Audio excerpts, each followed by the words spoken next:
Well, it's Pride Month, and I thought, what better time to highlight some of the reasons why gay, bi, trans, lesbian people move here. Now, yes, I did record this video with these guys in April, but really I thought, okay, it's Pride Month, time to get my shit together and do the editing. This is Mike and Chih. They're a gay couple who have been together for a long time and moved here from Texas because they couldn't be themselves where they were. So this is their story of how they ended up making the move, what they've found since they've been here, and I think it's instructive for most of us here because you can forget you're in a bubble a lot of times. And I don't want to take for granted the opportunity that we have here for everyone to live their best, authentic life, no matter what lifestyle you're in. Enjoy. I'm always just really interested in people's story. So tell me, like, how you two, where you came from and how you made the decision that you were going to leave the place you were in. There's a lot that definitely went into that decision. I will let you start for sure, Yeah, and then I can fill in some gaps. Yeah. This could be a series of podcasts. Yeah. So just Okay. so All right. minutes, Well, but give me the show summary version. overview. Yeah, we'll give you the summary. So we are from Houston, Texas. My family moved to Houston when I was 15, and thinking about my age so early in the show. Yes, I'm 6 40 years ago. Yeah. I'm 45 right now, so it's been 30 years we live in Texas. And I met Mike when I was 26. Good. Yeah, 26. The math is hard. And then we've been living in Texas together for over 19 years, almost 20 years. Okay. Decided to move to Portland, something new, something different, something that's not Texas. Place that's more stuff to do, have 4 seasons, the waterfall kind of sealed the deal too. Kinder people, and then a place where we can pretty much be ourselves, be able to hold hands on the street. That's very important to us, and to be treated like a person. That's also very important to this day. You want to add anything else? Yeah, sure. As we worked in oil and gas for a number of years, That's and we got to a point. So that's what really brought us to Houston originally. We met in Austin, Texas, but we worked in oil and gas, and we got to a point where working in industry just kind of became too much of hiding who we were to get the things we wanted out of the job, and that really landed him in a really deep depression. As he climbed up to become director of marketing for his company, he really found himself in this kind of pigeonhole, and he really couldn't expand or create or really do anything that he really thought he was going to be able to. And there was a lot of talk of, the first time he brought me at that point to the company picnic or to the company Christmas party. And, of course, there were talkings afterwards and all this stuff. And so it was just, in my job, too, it was the same thing. It was like the social political climate of my job was not real great, even though I loved engineering and I loved chemical engineering and all that. But we decided to check out Portland, actually for our honeymoon in February. And we came up because we wanted to go to Canada as well. So we took the train up. We loved riding the train. We loved the waterfalls, the seasons, the people, the food culture is good here. And it really just kept drawing us back this way, And every time we visited 4 or 5 times over the years.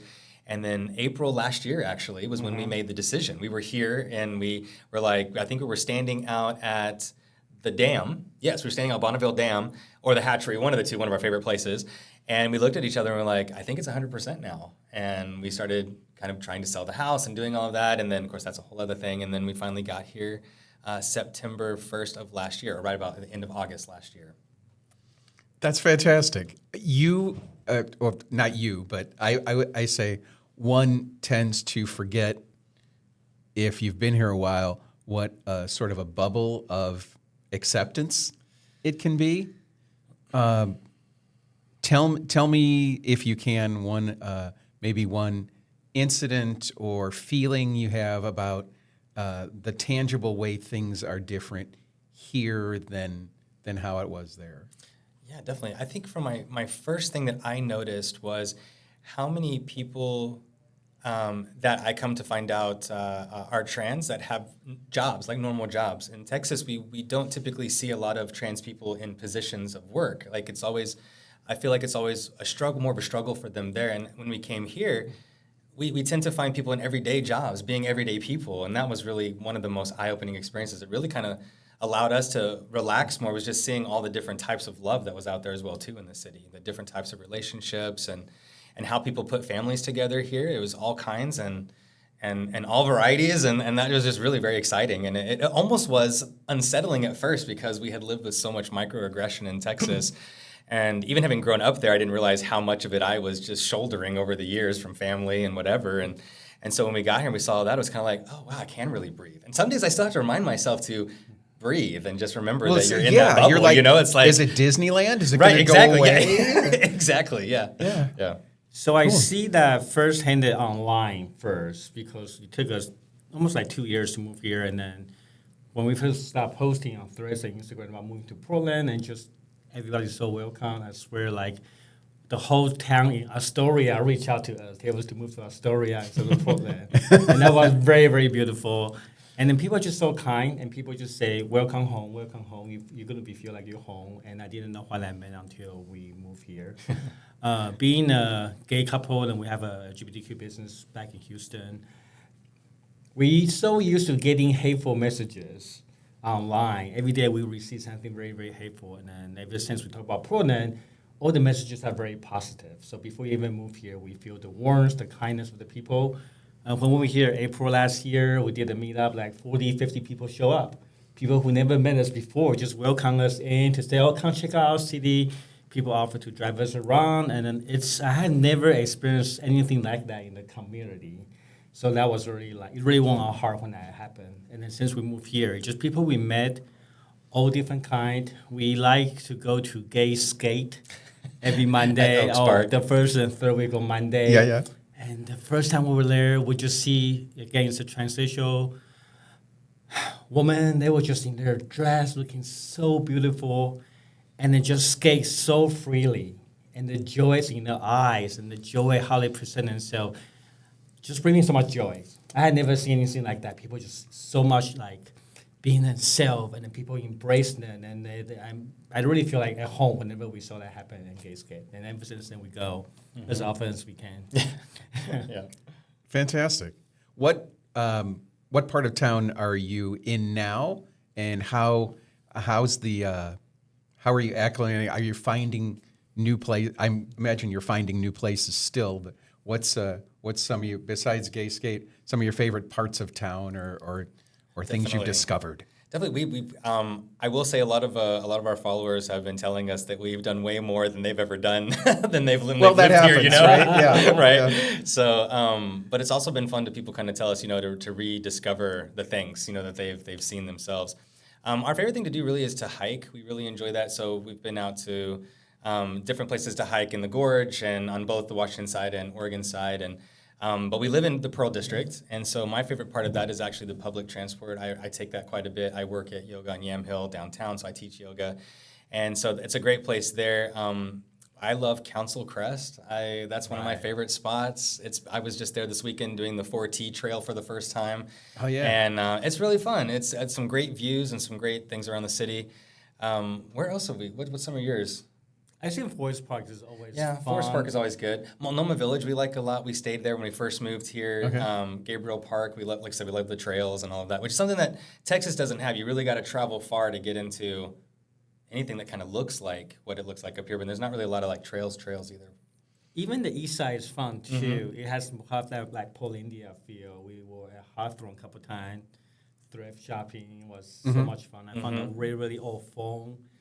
I just have to have it. Like, it just random style you see, and you just like, wow, that really caught my eyes. I had to have it. And then the whole vibe, and people are so friendly. And each store has its own vibe, which I love a lot about all the local business in Portland. We have a lot of local businesses here. It's amazing. Yeah. I think, again, if you've been here a while and you don't travel, I don't think you realize the difference. Like, okay, I did some time in Houston and mostly restricted to what I could see from my hotel room in the energy corridor or whatever. But again, just because I think people take it for granted, talk about the difference between how and who uses public transportation here as opposed to the way it is in Houston and most of Texas? Sure, I can definitely speak to that, being on it every day. It is different. In Houston, the light rail tends to go nowhere. It'll go, it'll maybe connect to things, but it's not really accessible to the everyday man. I mean, if you live in downtown and you want to go 4 blocks, sure, it'll take you. But I think here, it really has a nice reach out into like Hillsborough or Grisham or even down south to Milwaukee, or even Very up good. towards what is it, the Expo Center and stuff like that. So we've definitely traveled on that. It gives people an ability to get into town and out of town, which is nice. I think in Texas there's tons of parking lots everywhere. A lot of times there's so many parking lots, people drive to do everything, and so here. You see all kinds of people. You see elderly folks, you see young folks, you see college folks, you see really just every person riding on the public transport. It's really nice. And you don't really have to have cars either. We kind of discovered we downsized from 3 cars to just 1. Okay. Parking is expensive, they pro. Yeah. And then even with that, we rarely use our car because we can take the trail, the trolley, and then it's very. I feel like it's a very, very common form of transportation here in Portland versus in Texas. Most people just drive cars. And then so you do see the everyday people, and this is just their lifestyle. And coming from Taiwan, I'm from Taipei, Taiwan when I was a kid. Whenever we go back, it's the same way. Like a different country, people just take public transportation as their lifestyle, and it's so great to see that we do that here in Portland. Yeah, I think and there are people I know who do just get along without a car, Yeah. and it's kind of amazing. It's doable. Yeah. And I think that's the whole thing, is it's doable. And that's what we kept noticing every time we visited. I was like, I don't really need a car here. Now, I mean, if you want to go out to Multnomah Falls and stuff like that, you got to have a car. But other than that, I mean, for the city life, it works out really well. How has moving here changed what you do? Are you in the same career? Are you in something else? Are you looking to transition? What's the change been there? I'll start with that one. We started a business called Dumpling Dudes back in 2019, where we taught people how to make dumplings. And then through the pandemic, we pivoted to do some other stuff like selling dumplings. And then we pivoted again to ship kits all over the U.S. And then we moved and we pivoted and we kind of need our own thing. So we started really working on our own thing. I started teaching yoga. I've been a practitioner for about 20 years now, teaching for about 3. And so I teach here now. One of the jobs that I took with me is I still tutor science and math and technology and all of that. So that's how I stay in my science and how I stay in math and kind of keep that passion going. So I still tutor online. So those 2 things are really big for me right now. We're working on another collaborative effort. We haven't come out with it yet, but I'll let him talk about his new thing that he's coming out with as well. Right. So we decided to put Dumpling into some pause so we can both kind of focus on our own career and freedom to do that, to kind of explore and then really build something of our own. So I'm going back to consulting, which I have a marketing background, entrepreneur background, and storytelling, helping businesses tell stories and do their marketing strategies, but also to help people that are just so tired of their job and become entrepreneurs, help them figure out how to start their own company. Because I did that, and then I feel like I find more joy escaping that corporate life to starting my own company than building a company myself. Even so, I know I can do it nicely, but I want to help people to do the same thing that I did. That's fantastic. Yeah. Awesome. Yeah. I think there's a lot more of that here than you would find in other places too. Not that necessarily people are more entrepreneurial, but it's just there's a framework where you can do the kinds of things that you're doing. Yeah, and being Portland, I also realize I do want to be outside all the time.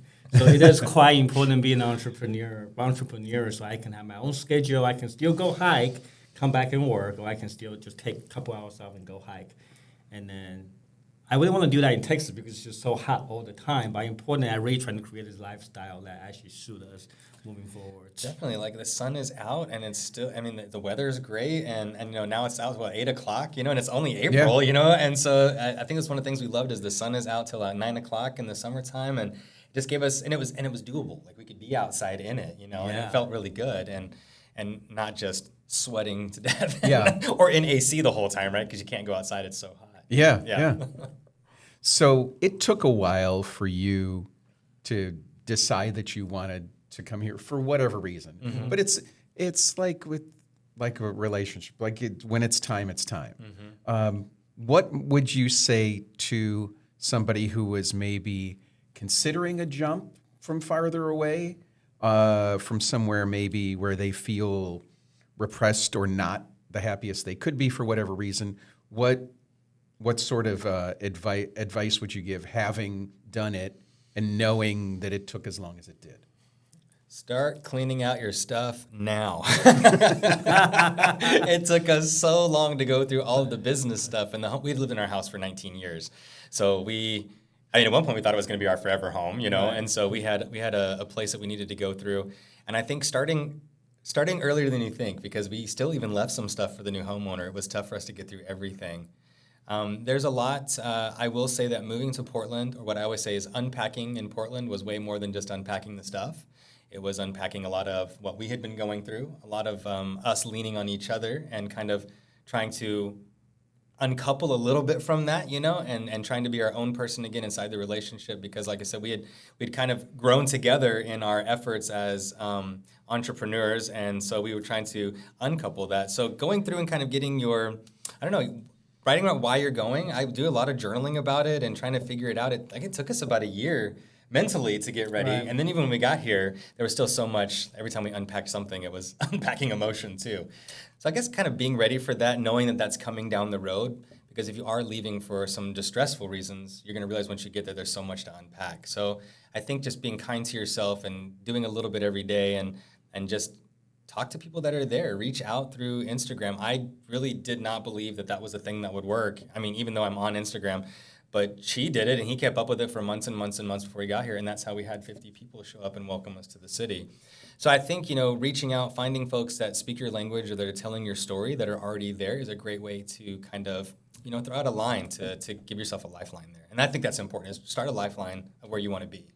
Yeah. Yeah. And just do it. Yeah. Really just do it. Yeah. Like, you're going to have doubt. Like, it's never going to be easy, right? Like, quitting your job is not easy. Mm-hmm. Quitting your relationship is not easy. Going to the gym is not easy, right? Like, exactly. Like, if you really want to do something definitely take the chance. And moving somewhere actually triggers something psychologically. Mm-hmm. If you've been through trauma, if you've been through something that you want to leave behind, having that physical move actually triggers something in your brain that you're ready to move forward. However, just because we move here doesn't mean that everything is butterfly, unicorn, and rainbow, which they do. There's a lot of that. There's a lot of that here, yeah.